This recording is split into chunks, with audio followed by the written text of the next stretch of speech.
Olá, malta da internet, tudo bem?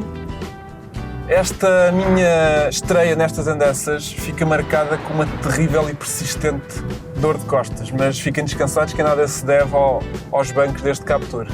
Aliás, é com muita satisfação que me vejo ao volante deste modelo francês. Tanto os bancos como a suspensão têm garantido que não fique pior. A suspensão, apesar de deixar adornar o Captur um pouco nas curvas, é bastante confortável na sua função, não deixando enganar que estamos num crossover. Os ingredientes base, esses já são conhecidos. Ao Captur junta-se agora um motor diesel de 110 cavalos. Mas isso não é grande receita, dizem vocês. Está bem, se eu vos disser que a Renault foi à despensa e atirou para dentro do tacho uma caixa de 6 velocidades e um sistema multimédia R-Link. Já não parece tão mal, pois não? Então, e na prática, o que é que estes 20 cavalos adicionais nos trazem de melhor? Para já, os consumos mantêm-se inalterados, só por si já é uma coisa positiva.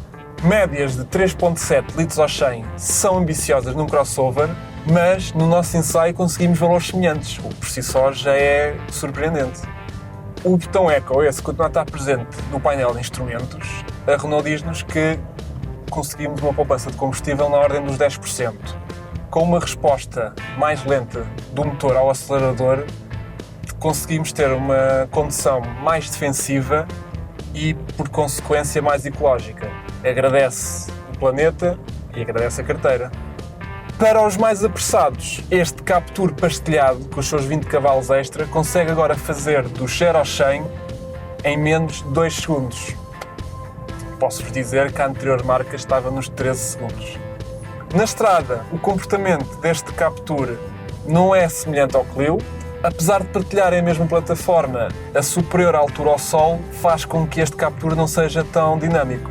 No entanto, é bastante divertido de conduzir e na cidade até temos menos preocupações com os buracos ou em subir um ou outro passeio mais alto. A posição de condução é fácil de encontrar e temos que ser muito esquisitos para não ficarmos bem sentados. O espaço interior é agradável, se bem que há aqui um ou outro componente que parece low cost e que foi montado um pouco à pressa. Os botões de Eco e de Cruise Control continuam aqui escondidos debaixo do travão de mão, algo que eu não consigo entender. Talvez sejam dois sistemas que a Renault não quer que a gente use. Atrás de mim continuo a poder levar 2 adultos com bastante comodidade e uma vez que os bancos deslizam para trás e para a frente, podemos escolher entre espaço extra para as pernas ou volume na bagageira.